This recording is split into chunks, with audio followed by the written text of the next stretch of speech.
Hello again, everybody. Welcome back. Today I'm coming to you and want to talk to you about outdoor lighting when you go out to the woods. It's kind of like that. Now, I'm not going to cover everything that exists today, but I'm going to talk about some of the applications that I have and some of the things that I use. And today, one of the primary things we use is a headlamp, and I've showed you this one right here. This right here is a Petzl. This is a pretty powerful one that I have, and just goes on your head. This is actually also has a rechargeable battery with it also. Those come in handy as long as it's charged already, or you have a way of recharging it, either with a battery, an extended battery, maybe even with solar, or do as I do, you bring extra batteries with you.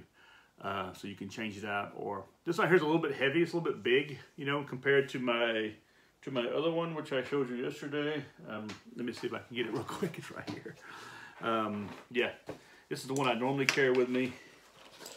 It's this one right here, and as you see, there's a difference in the size, of them in comparison. This is much lighter, much more comfortable on your head. I don't recommend. Pocket lights like handheld flashlights, because it takes away one of your hands, and you need to have your hands to do what you're doing, outdoors, especially if you're trying to light a fire at night, or you're trying to do some kind of activity at night, even eating, So it's good to have something you can have hands free, and this right here you can easily just pop it on your head, like this right here, and there you are. Something else I do is, like, when it starts getting the evening, I will actually take it and put it right here and carry it around me. I'll take it out of my bag and put it right here, so that way I know I have it with me, because quite often the night comes on very quickly when you're in the woods. It's almost surprising how quickly it comes on, But that way I have it and it's ready, and it's ready to go. A lot of people also have these little key fob lights, that kind of stuff. Those are okay for some stuff, but I still recommend a headlamp, at the end of the day. Now, around the campfire, we have the campfire, but whether you have one or not, or you have some kind of, when you're all together, it's nice to have a form of light, But if you're like in your tent or around the camp area, other things I've seen people starting to carry more often are these lanterns, like this right here. Here's one you add the fuel to it, and it has a wick inside of it. This kind of stuff I grew up with. We had several types of these when I was growing up, because in Louisiana we often had storms that would knock out the electricity. So my mom and dad always had kerosene lanterns and this kind of stuff ready, just in case. And actually, what they would do is they had them away somewhere to protect them, because they had glass, glass on, this kind of stuff. And what they would do is they would, when they knew the weather was coming, they'd go ahead and prepare them, get them ready, and they'd be ready to go with something to light them with. So this is a very good thing. You can add, it's got a wick in it, and it's got fuel in the bottom. And I've got several of these. I've got 3 of these actually, and I see more and more people attaching them to the outside of their rucksacks when they go camping and that kind of stuff. I don't suggest that. I would suggest that you come up with some kind of a leather or some kind of a pouch. You can make yourself a foam pouch by taking like an old camping mat, sleeping mat, and cut it out so it forms like something you could slide this into, and then you can put it inside your rucksack, because this right here is so easily broken, and once that breaks, then the wind can blow it out, and it doesn't give us a much glow. Also, it's important to clean. This right here's a little bit dirty because I've had it just basically sort of on display, more than just actually using it. But I think I'm gonna start using them a little bit more often, because I do like these when I do some camping. It's good to take one with you if you can, and it's a nice ambiance, and yeah, and it's if you bring your girl out with you, it's quite romantic. So I do suggest that. Something else I have is the Swiss Army folding. Now these right here are very hard to get, and they're very expensive. They have a little shutter in the back so you can actually light it. You can light it, but you can also regulate how much air comes into it. And the airflow allows also the brightness of the lamp, and it's completely foldable. You pull this right here out, up, and it completely folds up into a kit. Now I have some wax in it because I have used it, and it needs to be cleaned up a bit. But it's got plastic, just transparent plastic siding on it, you know, and you actually will even see them, even the older ones that have glass in it. So this right here's why these are very hard to get. I mean, if you find one of these right here, if you pay less than $50, you're actually lucky. And I got this one like $5, over 20 years ago. And because at one time the Swiss Army had their depots, and here, oh, by the way, this is the candle. Candles come in a box like this right here, and they are just regular, you know, and yeah, they're pretty good. They're pretty good, these candles are, you know. And they come in a box, and you can easily carry some candles right here on you when you go on an outing or a hiking trip, this kind of stuff. But yeah, you used to be able to go to the surplus stores. They had different, what they did, they had like, in their depots at each of the casernes, they had different military casernes around Switzerland, you know, Geneva.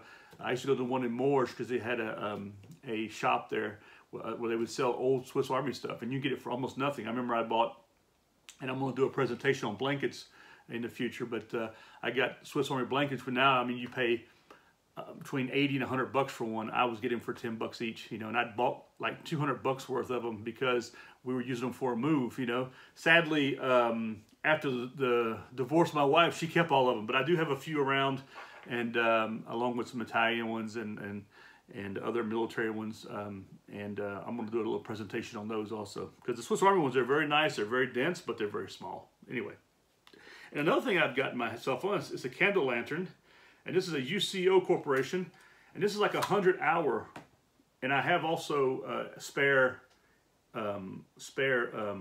candles, but this thing lasts forever. It lasts forever, and it does get a little hot up here, but you can attach it inside your tent, and it gives a nice little light off of it too, and around, and it's very compact. I do like this one here a lot. I've had it for a while. It does have a glass, but it's protected inside of it, and I just sort of basically, you know, put it in this format right here. I carry it inside of a small little bag, you know, and it works very well. But you know, it's you know, you carry these kind of different, the more traditional style, like a lantern or a camp. And they also have these new battery ones right here, and I've had two of them. And although I do like those, they're quite bright. They have a big LED light on it.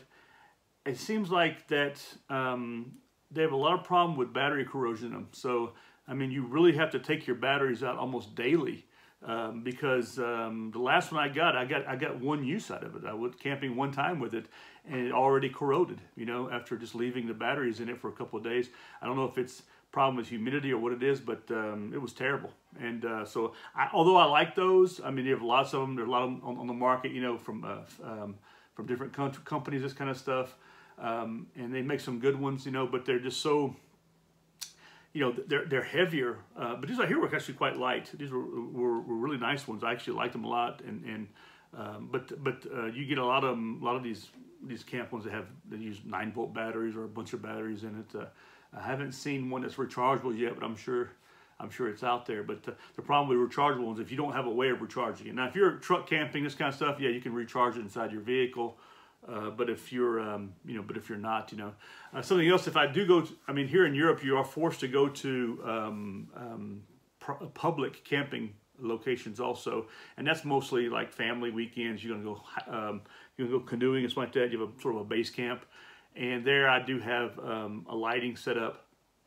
I can plug it in and set up around camp, you know, and this kind of stuff. But that's not what I want to talk about most of the day. I want to talk mostly about, you know, wild camping, and when you get out, and you know, when you bring something with you. Like I said, even if you brought this with you, I mean, I don't know exactly the fuel consumption of this right here, but you have to be careful because it can use a good bit of fuel.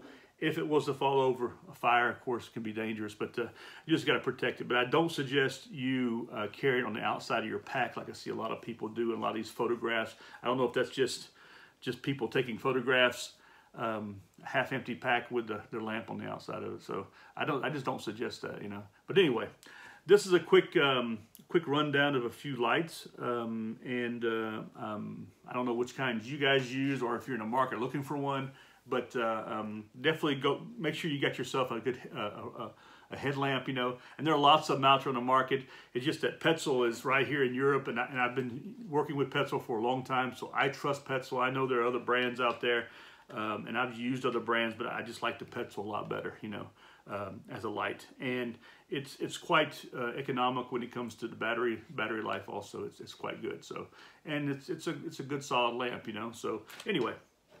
That's 350 lumens, like I spoke to you about the other day. And this other one, I don't know how many lumens it is, but that sucker it's a Tika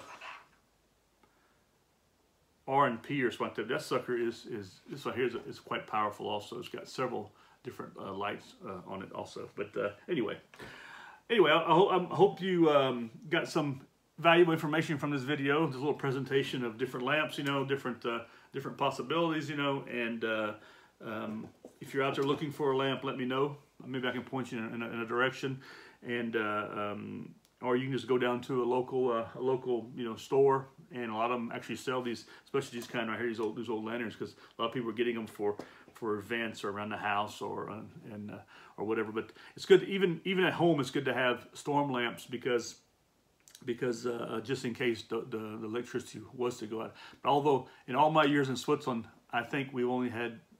I don't think we've ever had the lights go out on a permanent basis, or unlike in Louisiana, which is like a yearly occurrence when I was growing up, and even now, my mom still has all that stuff ready, you know, to go. So anyway, listen, I want to thank you, and I hope you guys have a good day. Today's a holiday here in Switzerland, so we're all off at the house today, and I hope you all have a good day. Anyway, thank you, and take care. Bye.